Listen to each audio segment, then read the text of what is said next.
Ini berada di tengah-tengah dua orang pinter nih, agak berjelaga kepala. Bayangin, hanya di Indonesia loh, barangkali ada hari film nasional itu, ya, dengan orderan Soekarno pada si Usman Ismail itu, dan premiernya di Istana Negara. Mana ada kalau bukan Indonesia itu, ya kan? Dengan order bikinlah sesuatu Indonesia. Kenapa? Kalau tari pasti ada akar daerahnya kan, tradisinya. Jadi cari yang tidak berakar. Bayangin tuh, absurd ya. Cari yang tidak berakar. Mas Seno melihat ideologi itu sebagai sebuah ketidaksadaran, atau mungkin kalau mengacu ke Marx itu kesadaran palsu ya, false consciousness. Ketika Mas Seno mencoba membahas apa itu realisme. Realisme ini kan estetika yang sampai hari ini ya Mas Seno ya masih sangat dipegang teguh oleh para entah itu pengkaji film atau juga pembuat film gitu.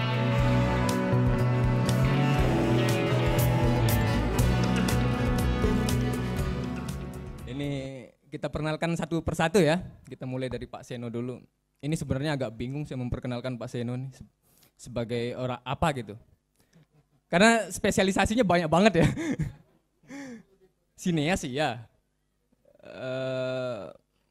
Fotografer, kritikus film, penulis, ilmuwan sastra, ya beda sama sastrawan ya karena beliau akademisi.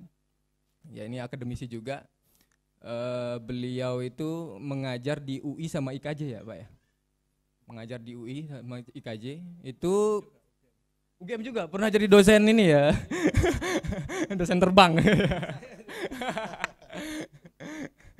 Itu pernah jadi rektor juga, rektor IKJ, Institut Kesenian Jakarta, periode 2016-2020. Benar ya Pak? Ya itu. Tapi sesuai konteks kita malam ini, saya akan memperkenalkan beliau hanya sebagai penulis. Beliau ini mulai menulis sekira tahun 70-an ya Pak? Ya, sekitar tahun 70-an kayak gitu.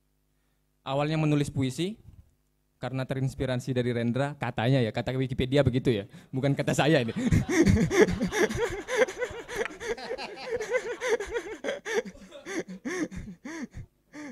Terus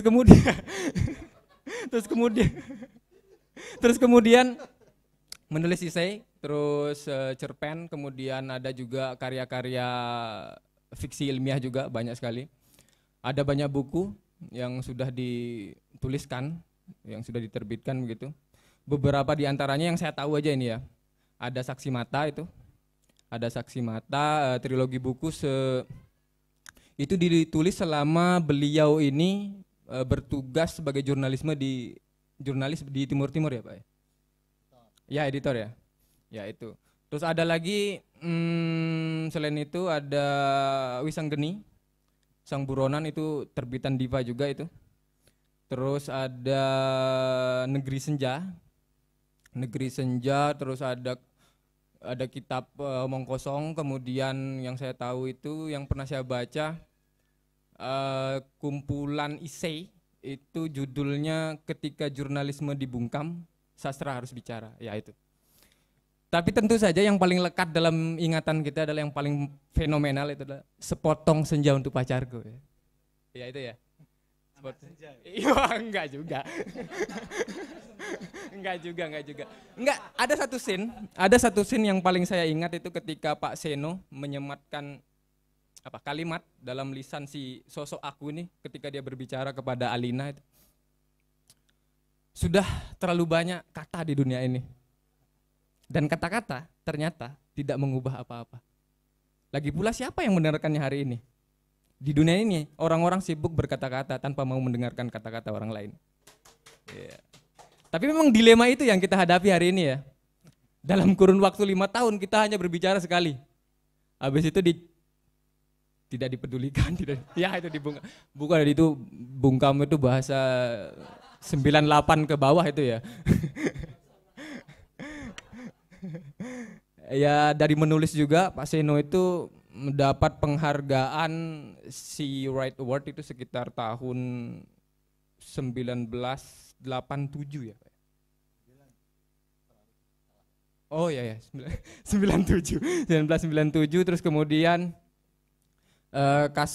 Katulistiwa Literary itu sekitar tahun 2005, terus 2012 itu dapat penghargaan Bakri Award yang kemudian ditolak sama beliau. Kira-kira apa alasannya, Pak? Kira-kira Lapindo mungkin ya. Ya itu sedikit tentang Pak Seno. Nah kalau Pak Budi ini saya agak lumayan kenal ini. Bukan kenal sih apa ya?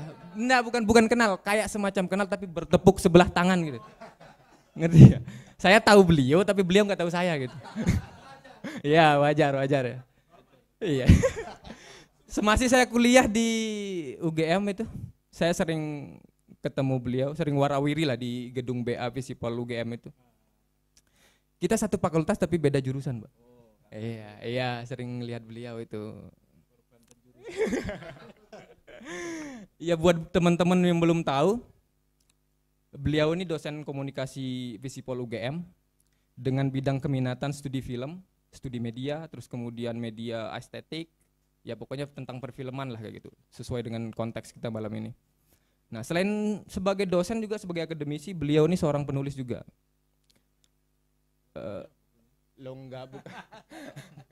Lah selain buku juga teman-teman bisa kunjungi tulisan-tulisan beliau ini di laman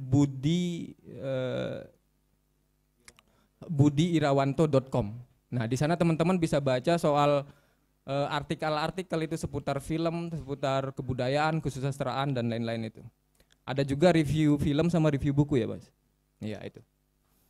Nah, selain itu juga beliau ini ternyata jago melukis. Iya, itu pelukis semua itu, Pak. Oke, tanpa berbasa-basi lagi mungkin kita masuk ke pembahasan ya. Tapi sebelum itu saya ingin kasih sedikit pengantar sedikit saja. Bahwa buku ini, karena buku ini dengan tegas menyatakan bahwa ini buku tentang bukan buku tentang film, melainkan buku tentang ideologi, maka mungkin kedepannya melalui medium film kita akan banyak berbicara tentang ideologi, kemudian tentang konstelasi politik mungkin, atau diskursus, pokoknya tentang pergolakan di dalam film gitu. Nah, dua pertanyaan sebelum nantinya kita minta tanggapan dari Mas Budi. Pertama, karena istilah pasca nasionalisme itu dipancirkan ke muka, kita pengen tahu, Pak, apa cakupan dari konsep pasca nasionalisme itu sendiri dalam buku ini. Nah, pertanyaan kedua itu sebenarnya landscape apa yang mau didokumentasikan dalam buku ini? Apakah hanya sebatas tentang tren produksi film era pasca nasionalisme itu, atau lebih dari itu meliputi vis-a-vis ideologi atau tentang konstelasi politik yang saya sebutkan tadi itu? Monggo, Pak.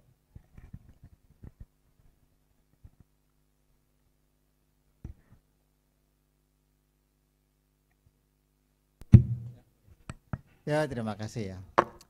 Jadi sebetulnya saya ingin mempersoalkan apa-apa yang dengan sendirinya kita terima sebagai satu pengertian tanpa mempertanyakannya lagi gitu. Itu ya.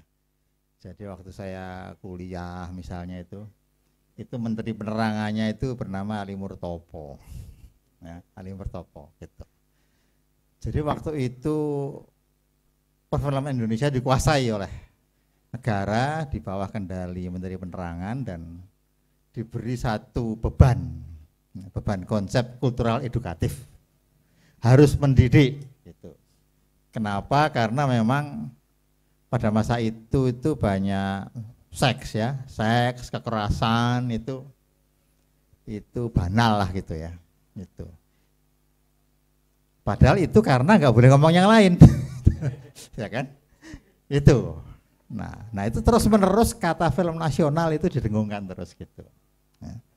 Sehingga setiap orang itu begitu setiap kali diskusi tentang film selalu dikit-dikit film nasional gitu. Seolah-olah itu saya sendiri juga menganggap ya normal saja toh orang ngomongin film nasional gitu. Ya.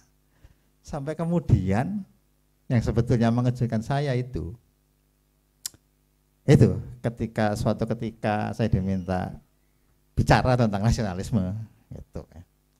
Saya selusuri ya bagaimana para pemikir bangsa itu mendiskusikan nasionalisme. Ternyata memang absurd ya. Katakanlah tonggaknya itu Sumpah Pemuda 28. Ya, jelas kan? Indonesia gitu 28. Ternyata sebelum maupun sesudahnya gitu, itu orang memperdebatkan nasionalisme tanpa bahasa Indonesia. Gitu, ya. Jadi misalnya apa namanya siapa Suwardi Serningrat gitu kan ngomong tentang apa kemandirian negara bangsa gitu kan, bahkan masih bicara tentang kolonialisme yang adil yang baik gitu. Cipta Mangunkusumo juga gitu, ada bayangan tentang negara bangsa gitu. Bahkan Sutomo ya kan, Sutomo gitu itu juga bicara tentang nasionalisme tapi bahasa Jawa gitu. Itu tahun 32, 33 lah. Jadi rupa-rupanya kondisi pasca nasionalisme itu sudah ada semenjak awal perdebatannya. Ya. Jadi nasionalisme itu tidak pernah berhasil mengisolasi kita sebetulnya. Ya. Sudah lama kita itu bicara tentang nasionalisme tapi kok ke daerah-daerahan kan. Selalu ada interupsi. Jawa lah apalah seluruh apa bahasa Indonesia itu misalnya itu interupsi segala macam hal kan, baik daerah maupun asing segala macam gitu. Nah, ini juga gitu ya, bukan bahasanya aja gitu, konsep kebangsaannya itu sudah. Jadi ternyata kita dengan mudah ngomong film nasional kalau dikejar. Jadi apa menurut kamu film nasional? AU pasti.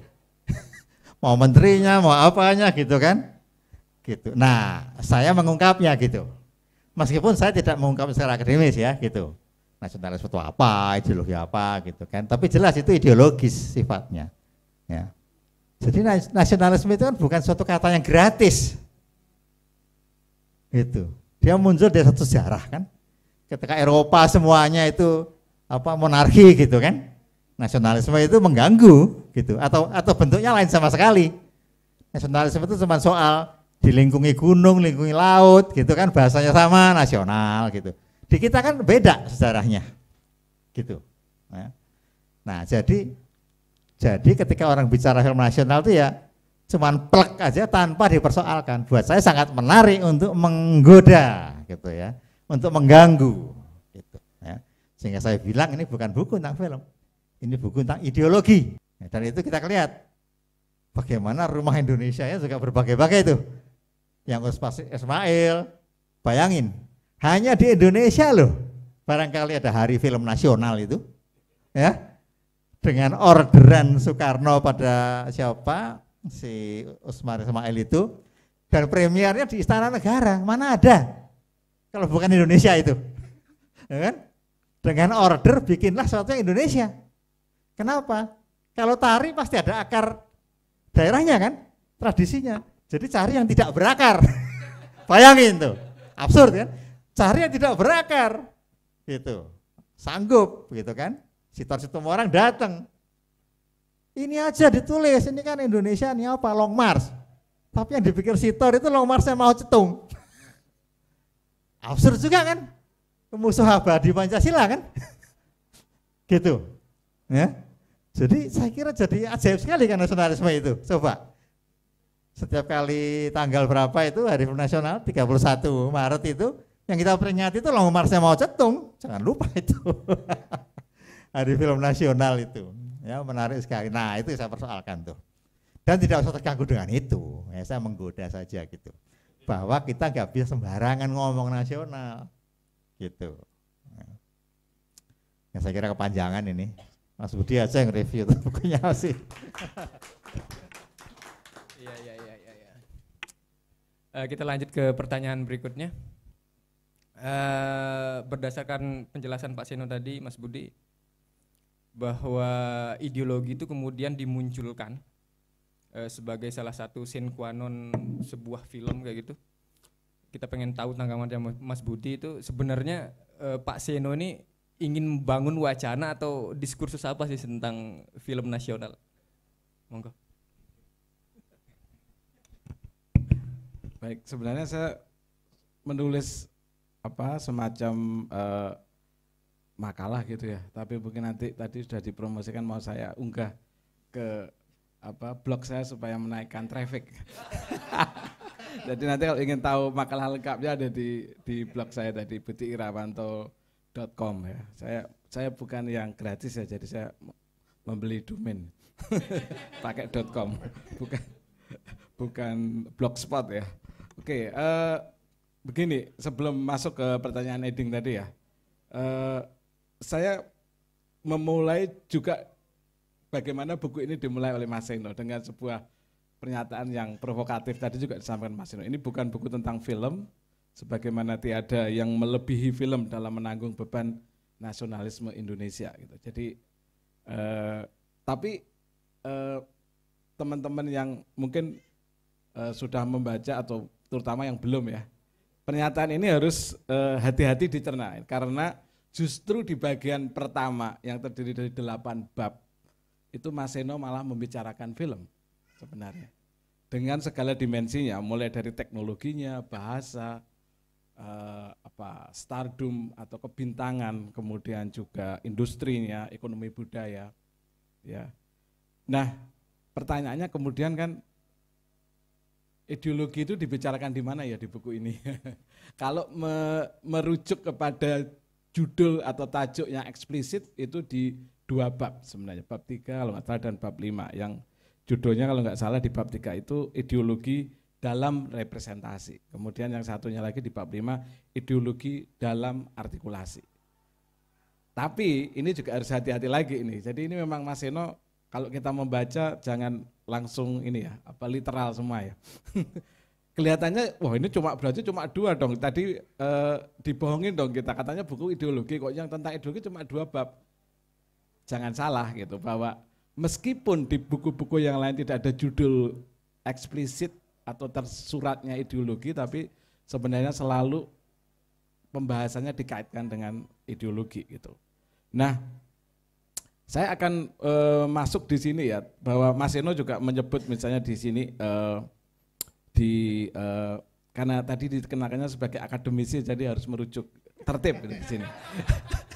Jadi di halaman 67, nah ini saya ada, bisa dicek di situ. Ideologi bisa disadari dan bisa pula tidak. Dalam hegemoni wacana diandaikan terdapat makna ideologis yang mengarahkan praktek dan teks budaya. Kemudian juga di halaman 68 disebut ideologi terus-menerus menyodok dan disodokkan dari satu artikulasi ke artikulasi yang lain.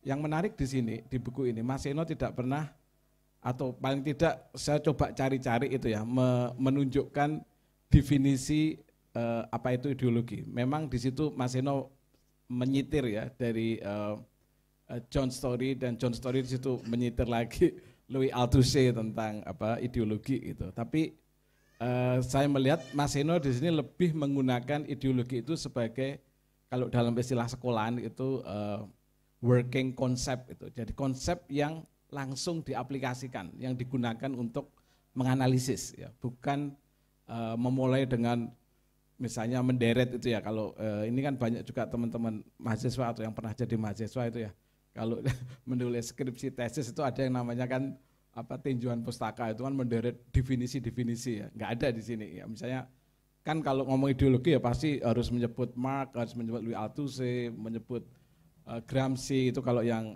Marxis ya, atau mungkin McClellan, David McClellan dan seterusnya. Tapi di sini Mas Seno tidak itu. Nah, saya mau mencoba mendiskusikan bahwa di sini Mas Seno mengatakan ideologi itu bisa disadari atau tidak, dan bisa pula tidak disadari. Tetapi ini yang saya tangkap, mungkin kalau Mas Seno punya pendapat yang lain mungkin nanti monggo Mas, supaya kelihatan ada diskusi kan. Mas Seno melihat ideologi itu sebagai sebuah ketidaksadaran, atau mungkin kalau mengacu ke Marx itu kesadaran palsu ya, false consciousness gitu. Nah, buktinya apa? Nah, ini kan supaya saya nggak sekedar menuduh gitu kan. ketika Mas Seno mencoba membahas apa itu realisme, dan ada dua konsep itu yang sebenarnya itu berasal dari konsep Susan Hayward yang menulis buku tentang film studies, ya dia menulis buku tentang atau mengedit juga. Ada dua bentuk realisme, dan realisme ini punya fungsi ideologis sebenarnya. Ini realisme ini kan estetika yang sampai hari ini ya Mas Seno ya masih sangat istilahnya apa ya dipegang teguh oleh para entah itu pengkaji film atau juga pembuat film gitu, bahwa film yang bagus itu kalau bisa serealistik mungkin. Nah, ini persoalannya ada di sini nih. Nanti dua bentuk realisme itu, yang satu disebutnya oleh Mas Seno, ini saya kira temuannya Mas Seno, realisme ngibul. Bahasa Inggrisnya seamless realism. Seamless itu sesuatu yang ya elok, sempurna gitu lah kira-kira gitu. Kalau Mas Seno itu ngibul sebenarnya, karena itu jenis realisme yang dianut oleh Hollywood. Ya, misalnya Hollywood kalau mengcast itu kan bintangnya yang cakep, yang ini ya kan, yang pokoknya kamera face enak dilihat dan segala macam. Tapi kan nggak seperti itu misalnya. Karakter-karakter misalnya orang kelas menengah bawah ya kan, atau misalnya yang film apa Ghost in the Shell yang diangkat dari anime misalnya, yang main Scarlett Johansson, bukan orang Jepang, orang kulit putih yang kemudian dituduh itu sebagai whitewashing gitu ya. Pemerannya orang kulit putih semua ini, padahal ini Asia loh ceritanya ya. Ya tidak masalah gitu, penonton yang penting disodorkan sesuatu seperti itu yang Mas Seno sebut sebagai realisme ngibul itu atau seamless realism. Yang kedua itu realisme ya di sini yang kemudian tadi terhubung tentang tadi apa ideologi sebagai bentuk ketidaksadaran yang disebut apa estetik atau cinematic realism. Jadi realisme di sini adalah sebagai satu cara atau tawaran alternatif untuk melihat realitas. Ya, jadi ini bukan jenis realisme yang mimetik, yang meniru realitas itu secara persis gitu. Nah, tadi ketika Mas Seno menyebut realisme ngibul itu kan kata ngibul kan ada elemen-elemen mengelabui ya, maksudnya membuat kita, meskipun juga ada jenis yang kedua tadi yang sebenarnya berusaha untuk apa mendorong kita untuk melihat kenyataan itu tidak harus seperti yang apa adanya itu ya. Ada beberapa hal yang melibatkan konstruksi yang dibuat oleh si pembuat film. Nah, tapi terutama ketika dalam konteks realisme ngibul tadi, dan Mas Seno mencontohkannya di satu bab ya tentang Hollywood ya, di situ disebutnya bahwa realisme ngibul ini memiliki fungsi ideologis menyamarkan ilusi realisme dengan menciptakan apa yang disebut sebagai realism effect atau efek realisme. Nah, memang persoalan perdebatan tentang realisme itu sudah sangat lama di kalangan pengkaji film ya, yang kurang lebih sebenarnya perdebatannya itu antara apakah ada hubungan antara representasi filmis yang kita tonton di layar atau di monitor itu dengan apa yang disebut dengan realitas eksternal atau external reality yang diacu oleh image yang kita lihat itu. Wah, ini perdebatan, karena perdebatannya emang ada yang namanya realitas. Realitas itu apa gitu. Dan ini titik perdebatannya ada di sini, terutama ketika kalangan postmodernisme muncul yang kemudian dia menggugat pengertian apa itu yang disebut dengan realitas, dan apa yang kita lihat semua ini adalah teks sebenarnya. Sesuatu yang diskursif gitu, dan realitas itu sendiri sebenarnya menjadi pertanyaan ya, seperti misalnya kalau teman-teman mungkin pernah akrab dengan nama Jean Baudrillard, dia menyebut sebagai semua ini adalah simulasi gitu ya, permainan tanda semua gitu. Nah saya kembali lagi masuk ke perkara tadi ideologi itu. Nah, salah satu yang saya baca dan mengkritik bahwa ideologi itu bukan sebagai ketaksadaran itu adalah Slavoj Žižek gitu, yang dia menulis salah satu buku pertama dia ya, yang itu diangkat dari kalau nggak salah disertasi dia, The Sublime Object of Ideology gitu. Dia menarik karena sebenarnya dia menggabungkan antara Marxisme dan psikoanalisa, terutama psikoanalisa Jacques Lacan di situ ya. Yang menarik dari Zizek ya, dia mengatakan bahwa ketika berbicara ideologi itu sebenarnya kalau dia kan kalau pakai istilahnya Marx itu kalau dianalogikan tadi ya sebagai kesadaran palsu itu kan kayak orang melakukan sesuatu tapi dia tidak tahu apa yang dia lakukan. Iya kan? Atau tidak menyadari apa yang dia lakukan. Kalau menurut Zizek sebenarnya terjadi orang tahu apa yang dia lakukan, bahkan mungkin yang dia lakukan itu punya konsekuensi atau implikasi negatif atau apa, tapi toh dia melakukan. Ya mungkin kalau saya tanya ya, misalnya perokok itu kira-kira tahu nggak sih efek buruk rokok? Tahu semua, nggak ada yang nggak tahu. Iklan rokok segala macam itu tahu, itu bullshit semua lah, itu yang apa kayaknya petualang apa itu bohong semua kan. Semua tahu itu bohong aja itu. Tapi pertanyaannya kenapa tetap merokok? Atau ini yang menurut Zizek ini dia sebenarnya mengatakan begini, bahwa contohnya juga misalnya konsep tentang freedom atau kebebasan. Orang tahu bahwa di dalam freedom itu sebenarnya juga terselip atau itu menopengi apa yang disebut dengan eksploitasi. Hari ini kan kita bicara tentang apa, kreatif ekonomi itu kan, pekerja kreatif yang sebenarnya buruh semua, proletar semua sebenarnya dieksploitasi itu. Tapi toh orang mempercayai kata freedom itu ya, kebebasan itu. Nah, bagi Zizek ini loh kerja ideologi itu seperti ini. Jadi dan dia mengatakan bahwa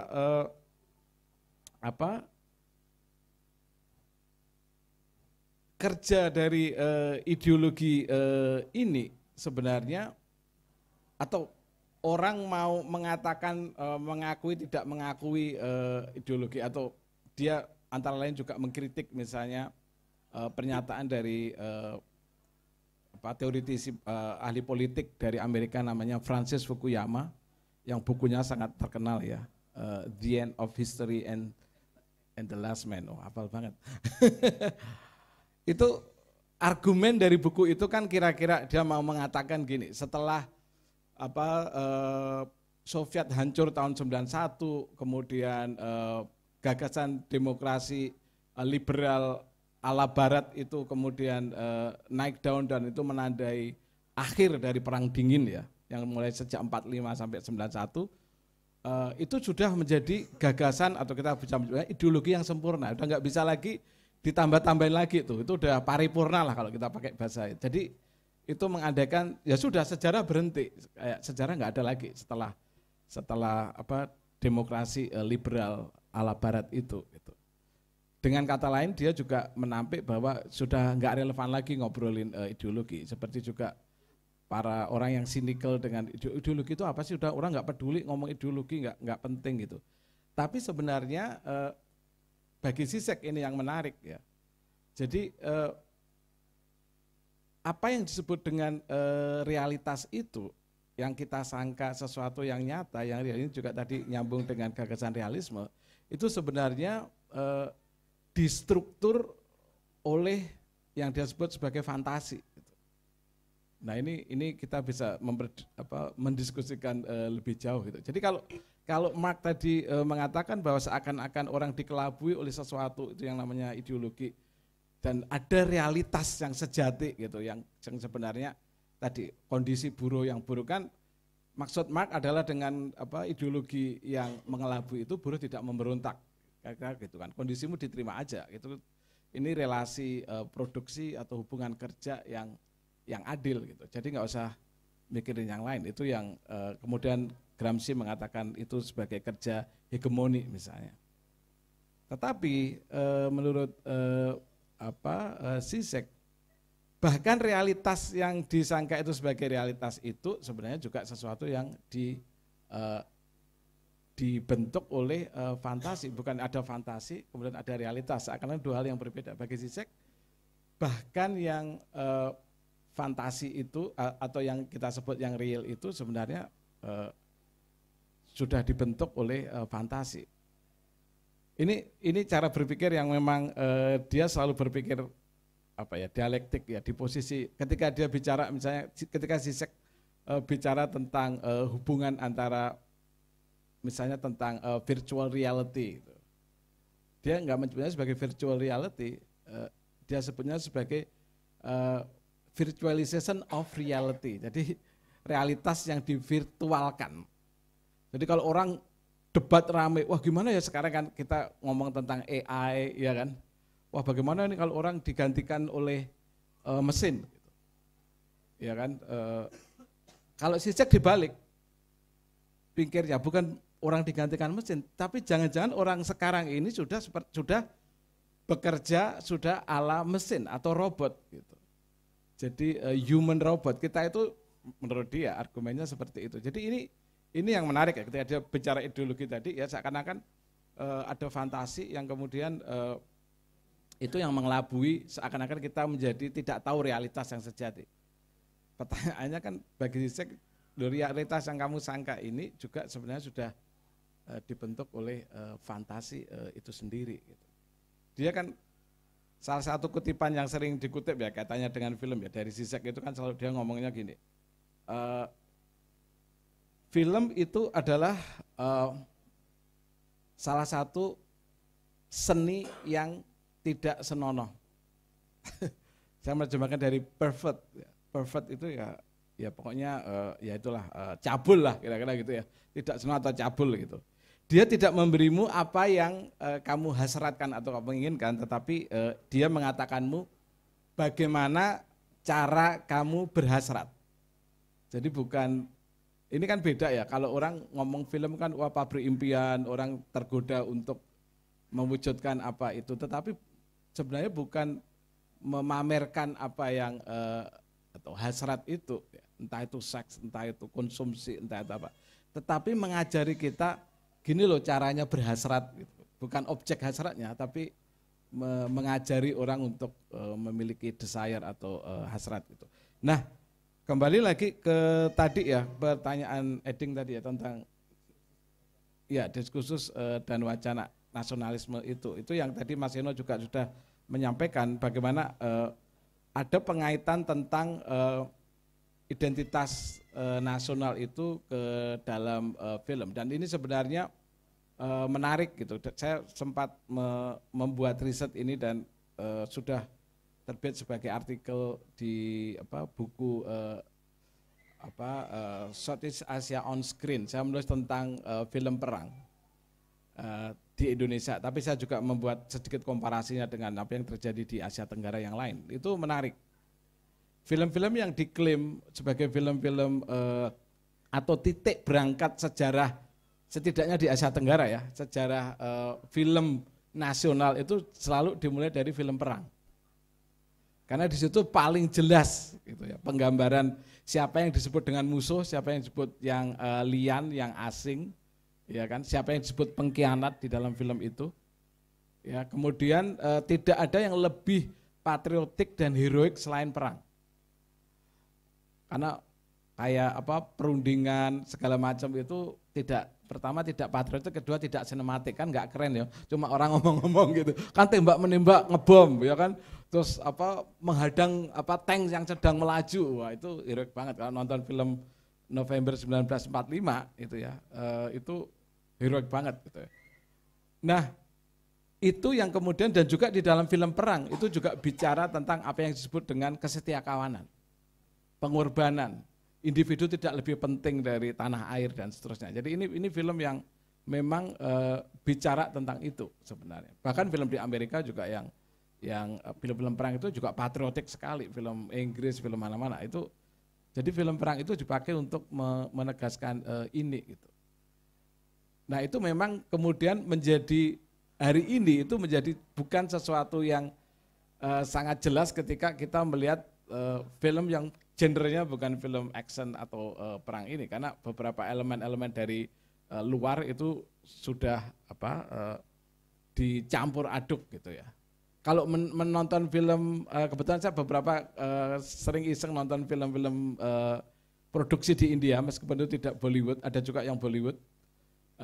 Itu sudah nggak kayak Bollywood sekitar tahun 80-an 90-an gitu, Amitabh Bachchan dan seterusnya ya. Yang cara menarinya aja sudah kayak video clips dari beberapa video itu, cara menarinya ya nggak, bukan tari ala India. Lagu-lagunya juga seperti itu. Sudah ada banyak adegan ciuman, dulu hampir nggak kita temukan ya di film India ada adegan ciuman itu hampir tidak ada. Cuma akan deket-deket aja kan, Shahrukh Khan udah deket banget sama Kajol nggak jadi gitu ya. Pleset gitu kan. Ya kan di apa gitu menghindar gitu ya. Jadi kita udah penontonnya udah kebelet itu. Aduh, nggak jadi. Kecewa penonton. Tapi sekarang ada dan lama adegan seks ada meskipun nggak eksplisit ya. Nggak ada frontal nudity tapi tetap sekarang ada. Jadi sekarang di film-film ini sudah agak susah untuk menyebut Indianya di mana ya, kecuali bahwa pemainnya India, lokasi settingnya di India ya, sutradaranya orang India, tetapi dari sisi cerita itu juga sama. Ini mirip ketika saya menonton film Joko Anwar yang horor itu ya, Pengabdi Setan ya, yang sejak yang pertama.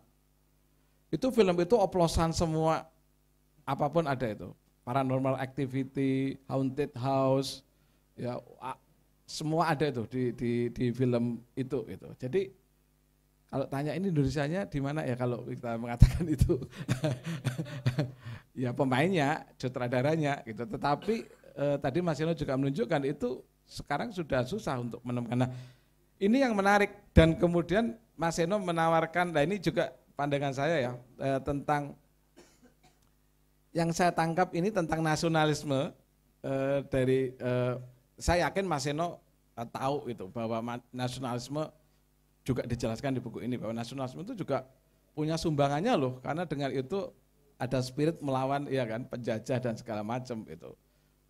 Itu menjadi ideologi pembebasan di banyak negara-negara terjajah di Asia, di Afrika, di Amerika Latin gitu. Tetapi kalau saya lihat di buku ini Mas Eno lebih banyak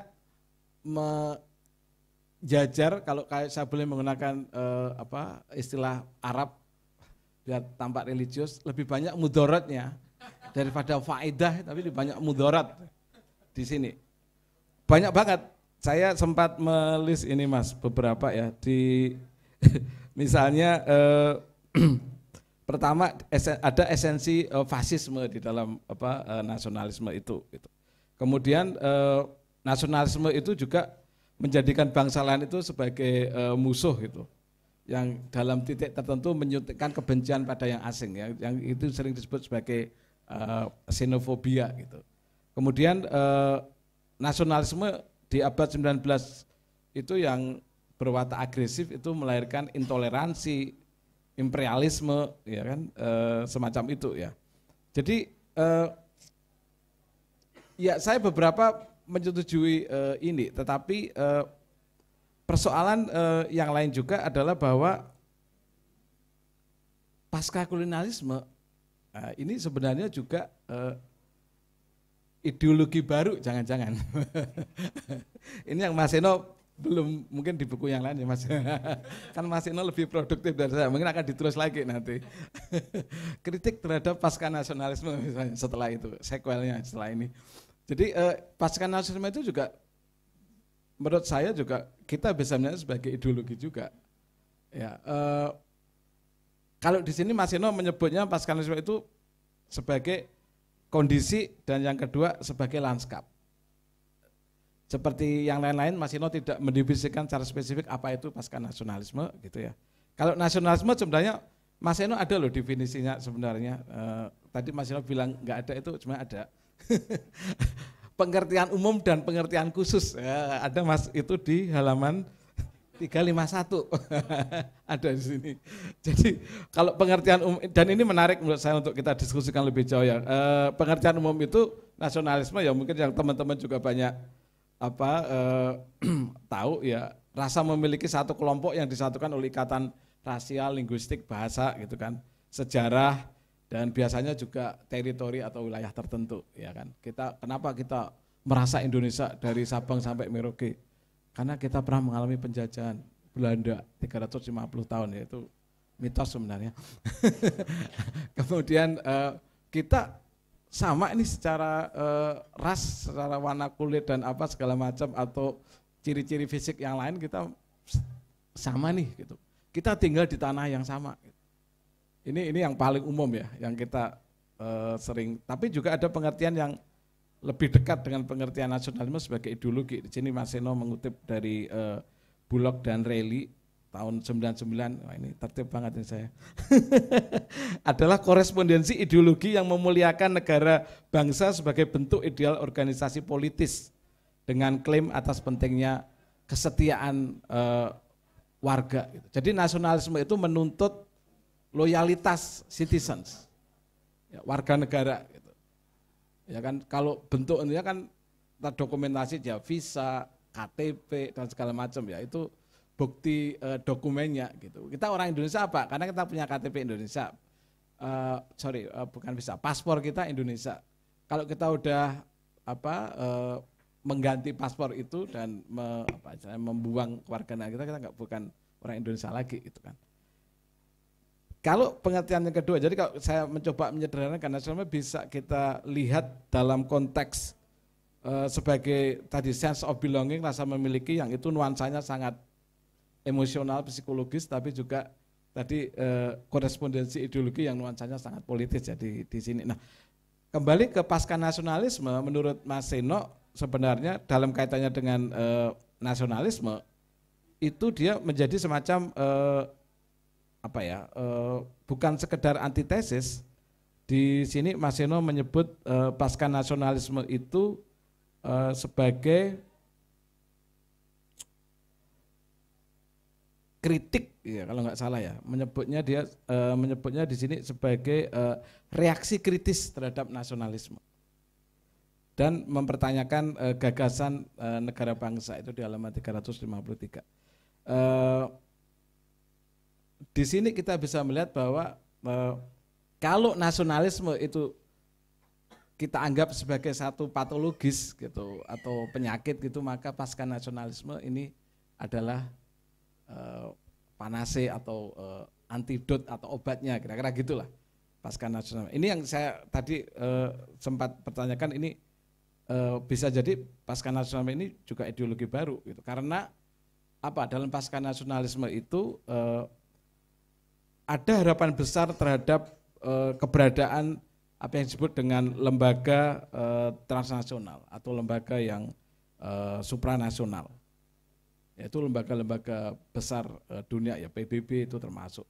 Greenpeace itu juga sebenarnya lembaga supranasional juga. Yang enggak hanya beroperasi di satu negara gitu. Yang itu contoh dari global civil society gitu. Nah, problemnya kemudian bahwa lembaga transnasional ini juga sebenarnya punya kepentingan ya, punya pamrih. Dia juga tidak kita bisa anggap sebagai bisa berperilaku yang sepenuhnya fair atau adil ya, karena ternyata peran dari negara-negara yang kuat, entah itu melalui lobby, tekanan politik di lembaga-lembaga nasional itu sangat kuat sekali. Di PBB misalnya suara Amerika sangat kuat sekali. Di sana dia bisa punya hak untuk memveto keputusan Dewan Keamanan gitu. Jadi dia bukan lembaga yang bisa bersikap secara netral gitu ya, mengatasi kepentingan masing-masing negara bangsa gitu. Nah ini yang menurut saya sesuatu yang mungkin menarik gitu. Kalau saya buat analogi misalnya orang banyak menyebut misalnya apa yang disebut dengan co-production ya, film kerjasama antar negara yang dianggap itu cara ideal untuk melahirkan film dengan keragaman budaya.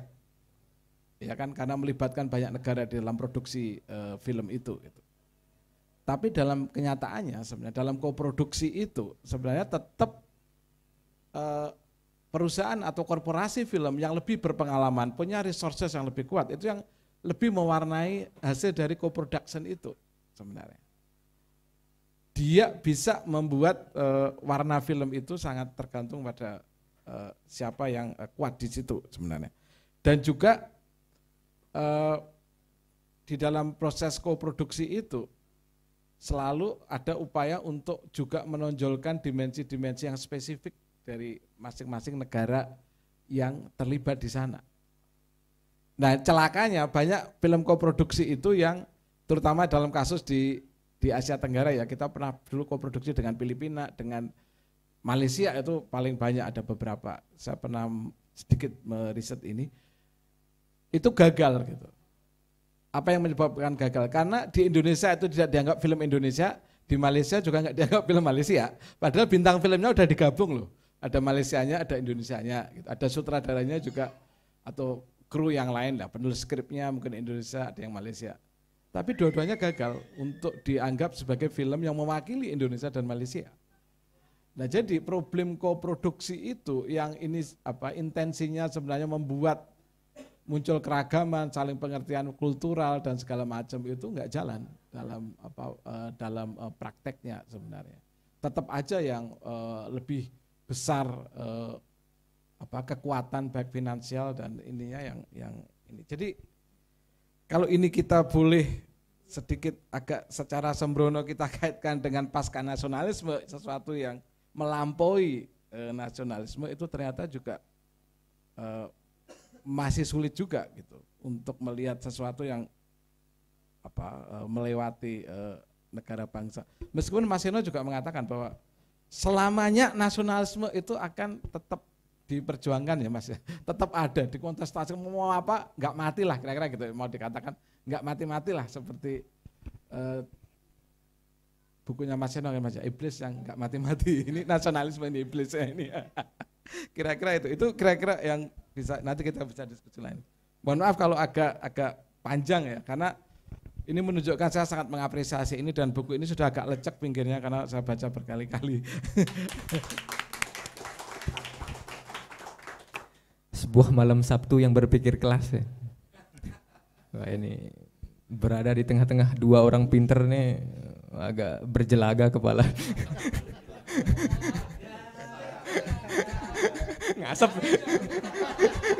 ngasep. Lah untungnya tapi udah minum antimu biar nggak mabuk. Nah ini enaknya kita lanjut ke pertanyaan selanjutnya atau Pak Seno mau menanggapi sedikit? Lanjut ya, oke. Ini lanjut lagi soal ideologi. Ideologi itu kan sesuatu yang implisit ya dalam film maupun produksi film. Nah kita pengen tahu Pak, bagaimana caranya menguak sesuatu yang terselubung begitu. Dan kemudian disajikan secara teoritis dan deskriptif. Karena kalau kita lihat buku ini nih, setiap argumentasinya selalu diperkuat oleh teori-teori begitu. Ada juga itu tuh tabulasi analytical framework itu kalau kita cermati, iya bagan-bagan itu.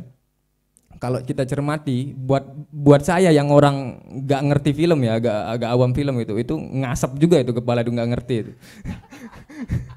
Kira-kira bagaimana itu Pak? Coba digambar itu. Iya, ya referensi itu maksudnya bertanggung jawab, ya kan? Nggak ngarang gitu. Ini saudara-saudara beruntung loh, nggak usah kuliah di UGM. Nah, sudah dengar dari Mas Budi 1 semester itu. Siapa yang ngerekam itu di transkrip aja. Transkrip diurai, cari referensi bukunya, mungkin bisa bikin buku sendiri. Benar itu, ya. Itu, ya. Tadi apa pertanyaan? Sorry. Oh ini, bagan-bagan ya. Jadi gini, sebetulnya kontribusi saya ya cuman bagan itu. Ya kan? Semua kutipan kan, semua tersusun dari apa yang saya baca gitu, ya kan? Nah, tapi kalau kita menjelaskan sama orang gitu kan, itu kan kita pengen apa yang kita sampaikan persis plek seperti yang kita mau gitu. Nah itulah bagan. Ya. Meskipun ada buku yang mengatakan bagan itu menipu, itu kan? Ada tuh gitu loh. Tapi terus gimana caranya dong neranginya? Ya. Gitu. Jadi itu paling enggak menjelaskan pemahaman saya gitu. Jadi kalau mau diikuti maka orang bisa cukup jelas juga mudah-mudahan gitu. Dan kadang-kadang dilihat coba, kan seperti agak naif atau agak antara pura-pura bodoh dan bodoh beneran gitu. Itu kan, saya kasih panah-panah itu kan, artikulasi gitu. Ya. Jadi misalnya gini, ada ideologi yang ditancapkan semenjak ide cerita. Kita bikin film tentang ini, entah nasional, entah spiritual, religius. Ini ngomong nih kan, sang ideolog nih, ada di situ. Ya sudah, dibikin cerita dulu, ya kan? Basic story 2 lembar. Itu sudah bekerja teori Alewahana. Teori Alewahana, bahwa dia itu sudah memberi artikulasi kepada ide sang ideolog tadi. Gitu. Kenapa? Dia kan punya kepala yang nulis basic story ini, ya kan? Nah, sang produser lihat cerita kayak gini tuh si itu yang nulis skenarionya, kasih dia, kan? Treatment 25 halaman, agak persis nih, sudah kayak film tapi dibaca, gitu. Nah, untuk yang ini lagi, bayangin itu terus berlangsung, ya. Skenario, script conference, ya, di mana semua datang dengan penafsirannya, gitu. Oke, yang main, ya kan, artistik, kamera, bintangnya banyak. Udah berapa kali ideologi itu tertekuk-tekuk, gitu. Yang mana? Udah nggak bisa dipegang lagi, gitu.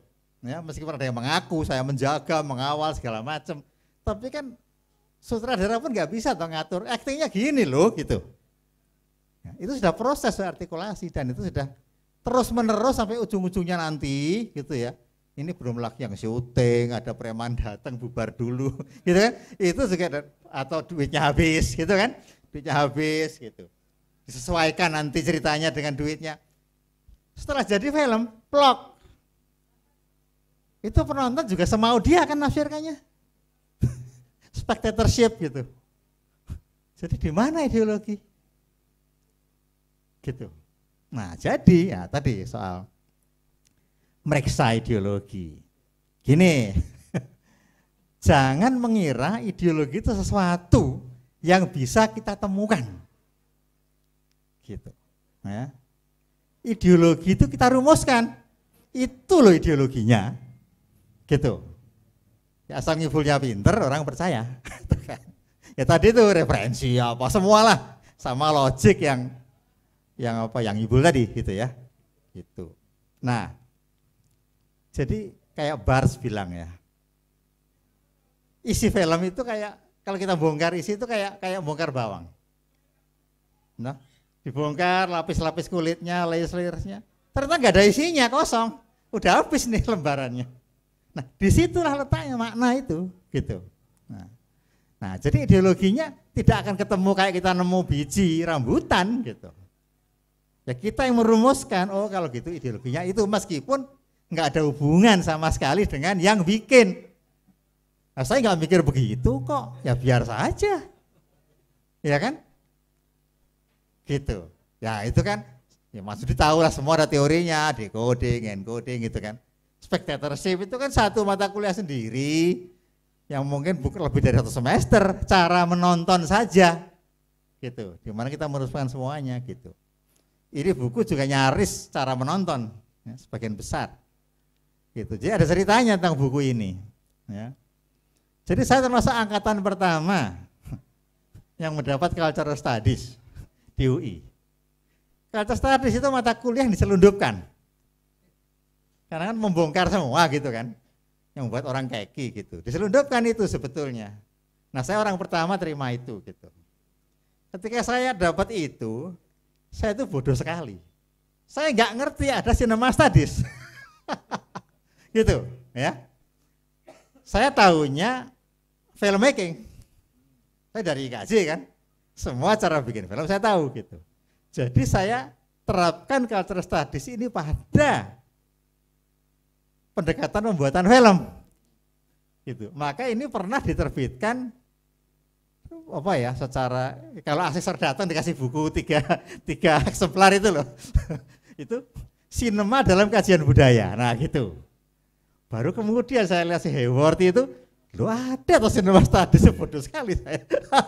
Cuma soal itu. Nah gitu. Maka kelihatan nanti sedikit-sedikit saya dalam kurung bilang, ya kan, editing ini kalau dalam cultural studies segini gitu, ya, seolah-olah nggak ada cinema studies gitu. Nah, baru yang kedua, nah saya udah ngerti itu. Nah gitu ya. Nah jadi seperti itu, ideologi itu begitu bebas ya.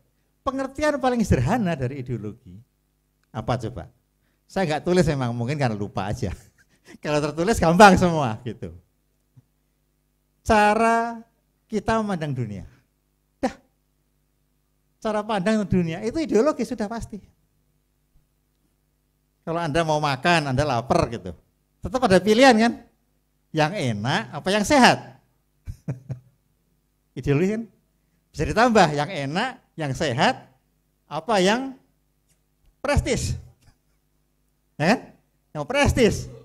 Saya beli spaghetti dong. Jangan tiwul gitu kan? Ideologi semua. Ya, jadi kalau Althusser tadi kan, ideologi juga material practice, gitu kan? Gitu. Nggak ada lagi orang beli sirup, orang ambil mineral gitu kan? Gitu. Karena kesehatan sudah menjadi ideologi. Gitu. Nah, seperti itu gitu. Nah, sangat-sangat merdeka gitu. Sehingga dia bisa apa saja. Dalam pengertian sempit, ADART itu, ADART partai gitu kan? Gitu. Makanya ajaib kan? Demokrasi nasional, demokrasi Indonesia, demokrat anu, bedanya apa gitu? Nah, gitu, ya, gitu. Itu dalam pengertian sangat luas. Ya culture story itu abrak-abrak gitu, material practice, gitu kan? Sampai macam-macam lah, yang apa Marx kan, gitu, saudara semu, gitu. Dan sampai pada ya apapun lah gitu. Gitu. Jadi, nah kemudian kembali pada nasionalisme tadi ya, memang ada saya menemukan itu pura-puranya nemu lah gitu ya. Itu ada tiga gitu ya, tiga dari film Indonesia yang saya periksa itu setiap tiga pendekatan gitu. Artinya nasionalisme sebagai apa secara subjektif gitu. Itu penafsiran bicara gitu. Ya pokoknya buat saya begini gitu ya.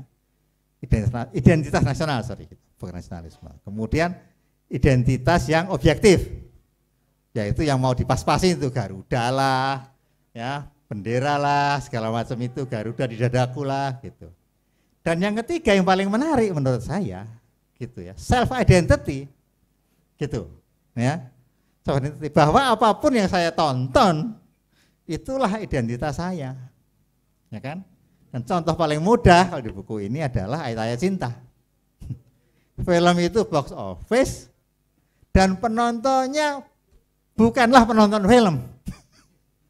Dia tidak nonton horor, dia tidak nonton James Bond, dia tidak datang ke Alliance Francaise gitu kan. Dia hanya nonton itu, karena itulah identitas dia, itulah self identity. Jadi bukan hanya membuat film saja, gitu. Nonton pun satu tindak ideologis gitu. Gitu ya. Sebenarnya begitulah yang saya rumuskan dari situ. Gitu. Saya kira menarik kan? Gitu. Menarik. Bagaimana nasionalisme itu bekerja, bagaimana proyek identitas bekerja, politik identitas bekerja gitu. Gitu. Jadi identitas ternyata dia sekaligus satu multiple identity yang ya sudah kayak ke KTP lagi. Gitu. Dan hubungannya dengan nasionalisme adalah ketika saya ungkapkan kasus itu kan, pendekatan si Jin Hee Choi itu, si orang-orang teoritisi Korea itu, dia bilang, oke, yang pertama teritorial, asal KTP-nya Indonesia, gitu kan, duitnya duit Indonesia, persoalannya persoalan Indonesia, film Indonesia, gitu kan.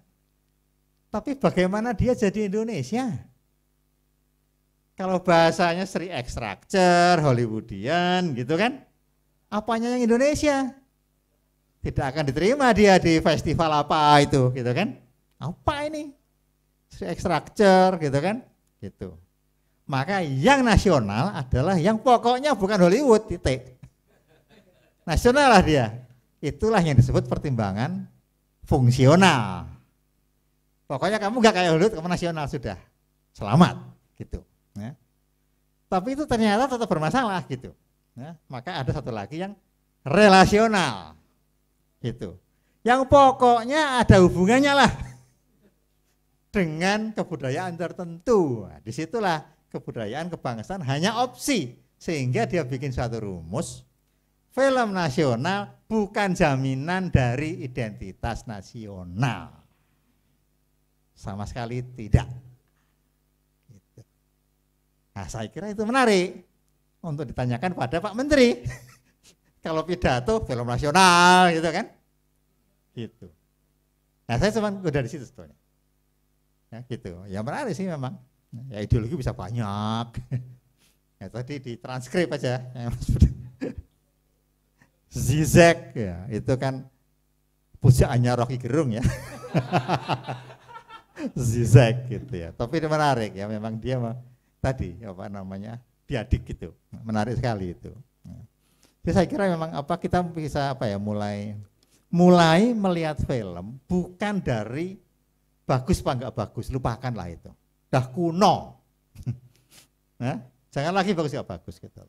Nah, ya jadikan dia wacana tempat kita itu ya berdebat, bergaul gitu, berdialog. Itu udah nggak musim. Jadi buat saya filmnya bagus, bukan yang semua orang bilang bagus. Itu gampang. Ya kan? Menang citra aja. Gitu. Mayoritas juri bilang bagus gitu. Tapi film yang betul-betul bagus menurut saya adalah film yang terdapat 1001 pendapat tentang film itu. Yang bilang bagus, yang bilang jelek. Itu baru. Ya, film yang multifaset yang berjasa mengembangkan wacana gitu. Jadi kalau saya pernah saya di pansel nyeleksi orang sensor gitu. Kalau ada film kontroversial, apa yang kamu lakukan? Ditarik, dilarang, enggak saya terima. gitu, ya, gitu. Kenapa? Film kontroversial itulah yang mencerdaskan bangsa. Kan orang berdebat kan, ini bagus apa enggak, rame kan, itu sumbangannya lebih besar ketimbang menghibur, beres, pulang, tidur gitu kan, bagus ya sudah, oh kayak gitu bagus gitu, justru yang rame gitu. Nah kira seperti itu loh, ya makanya mungkin ya ini bukan apologi ya, saya memang sering sekali ditanya, tidak ada rumusan tentang nasionalisme, ada rumusan tentang ideologi gitu, ya, saya malas jadi guru gitu. Ya, malah jadi guru gitu dan nggak menarik jadi guru yang memberikan bahan baku yang selesai gitu ya. Yang menarik itu adalah merangsang mereka berpikir lah gitu. Ini saya selalu bilang, saya tidak menjamin kamu akan mendapatkan kepastian di kelas ini gitu, tapi saya akan sangat senang kalau kita mempersoalkan ya, kenapa sesuatu dianggap sebagai yang paling benar bahkan tanpa dipertanyakan lagi. Dan kalau itu terjadi, itulah ideologi yang paling berbahaya di dunia. Gitu. Apakah itu? Pikir sendiri. Oke, terima kasih Pak Seno. Satu ikhtisar yang bisa kita catat, ideologi adalah sebuah pandangan. Saya sebenarnya ingat bahasa Jermannya tapi tiba-tiba lupa tadi. Saya searching ternyata ya itu ya benar. Itu. Itu bahasa Jermannya itu. Iya, itu pandangan dunia itu. Karena udah jam 9.15 mungkin pertanyaan terakhir dari saya sebelum kita masuk ke sesi tanya jawab deh. Ini terkait film sebagai spektakel, ini sudah dibahas dalam buku ini juga, spektakel yang bermuatan ideologis sama film sebagai spektakel yang bertujuan komersil. Nah pertanyaannya, mana yang harus didahulukan? Apakah aspek ideologisnya atau aspek komersilnya? Atau jangan-jangan memang keduanya itu berada dalam posisi istilahnya itu saling berdampingan, itu juxtaposisi kayak gitu, saling berdampingan. Monggo. Saya jadi berjelaga juga memahami pertanyaan Eding ini ya. Enggak, itu sebenarnya kan itu pilah yang mudah ya, atau mencoba berpikir ala binary opposition ya. Ini ada komersial, ini ada yang ideal ya kan. Ini artistik, ini populer misalnya gitu kan. Biasanya dibuat Nah kalau kembali ke tadi ya, saya sebenarnya gini, film-film yang populer itu tadi Mas Inu juga menyinggung seperti itu ya. Itu sebenarnya atau ini formula, kalau kita ngomong formula Hollywood itu selalu membuat penonton tidak perlu mikir repot-repot gitu, nggak perlu bekerja keras lah mikir ini endingnya apa segala macam. Ini misalnya salah satu penulis yang juga menerbitkan beberapa buku dan kajian, Peter Wollen ya, dia juga bisa membandingkan antara narasi ala Hollywood yang selalu semesta dunia yang digambarkan itu selalu jelas gitu batasnya, itu kayak gini, tokoh baiknya seperti ini. Sementara kalau film-film yang disebut film-film avant-garde, film garda depan, eksperimental, itu selalu semestanya itu kontradiktif dan nggak konsisten gitu. Kemudian juga tidak pernah punya akhir yang konklusif gitu, yang endingnya itu jelas itu, menikah atau apa, berbahagia selamanya gitu kan. Maksudnya jelas itu. Kalau toh Hollywood itu membuat ending yang menggantung itu bukan karena kita diminta berpikir, karena dia akan membuat sequelnya. Ya, itu bukan beda dengan yang film eksperimental, itu memang bukan membuat sequelnya, memang dibuat ya kita harus mikir lagi ini sebenarnya apa sih, dan itu tadi yang Mas Eno bilang jadi perdebatan, jadi percakapan. Jadi saya sepakat bahwa film yang baik itu selalu menjadi pretext gitu atau dalih kita untuk membicarakannya gitu. Kalau setelah itu nggak ada pembicaraan ya biasa aja tuh film gitu. Nah ini yang tadi Ading yang membedakan antara yang populer dan kemudian katakanlah yang eksperimental atau yang tadi yang beda itu sebenarnya pada aspek Mas Seno juga membahas di sini ya, terutama di bagian pertama itu ya, membedakan montase misalnya atau editing gitu. Continuity editing gitu. Ini tentang editing ya atau montase ini unik ini. Yang menemukan orang Rusia namanya Sergei Eisenstein ya Mas ya. Tapi yang memonetisasi kalau kita menggunakan bahasa sekarang itu Hollywood, Amerika yang kapitalis. Terutama film-film action. Kalau teman-teman nonton film action itu kan cepet ya. Apalah nonton misalnya film John Wick, film apa misalnya yang dibuat sequel Jack Ryan, ada banyak lah, ada banyak film-film seperti itu, atau Mission Impossible gitu. Itu kan cepat banget ya, dan itu continuity. Kita enak setelah ini, oh ya dikejar, dia akan lari ke sana. Tapi kalau di film-film yang eksperimental itu nggak seperti itu ininya. Dan film-film yang eksperimental atau avant-garde itu tidak akan melahirkan kita pleasure gitu atau kenikmatan menonton. Itu resah lah nonton itu, nggak tahan atau apa gitu. Pokoknya nggak membuat itu yang menurut teoritisi film feminis Laura Mulvey, kan dia menulis buku Visual Pleasure kan. Narrative cinema itu dia katakan bahwa film-film itu seperti mewakili atau kamera itu mewakili mata laki-laki, di mana objek itu perempuan diobjektifikasi sebagai objek hasrat seksual macam-macam. Nah, pertanyaannya kan kemudian bagaimana kemudian memutus itu? Kata Laura Mulvey ya jangan buat film yang membuat orang memperoleh kenikmatan. Itu jawabannya terhadap film-film yang mengobjektifikasi itu gitu. Jadi dan memang Laura Mulvey sendiri yang pasangannya tadi saya sebut Peter Wollen itu membuat banyak film-film eksperimental yang mungkin bagi penonton awam ya pasti nggak jenak ya bahasa Jawanya nonton film kayak gitu itu. Atau film-filmnya yang pernah diputar di festival di JAV itu filmnya Love Diaz, 10 jam itu filmnya. The Dead and the Land of Enchantos. Jadi kalau di situ ada orang nunggu 2 menit ya itu real time, 2 menit kita ada orang duduk nungguin orang mau datang dari jauh gitu.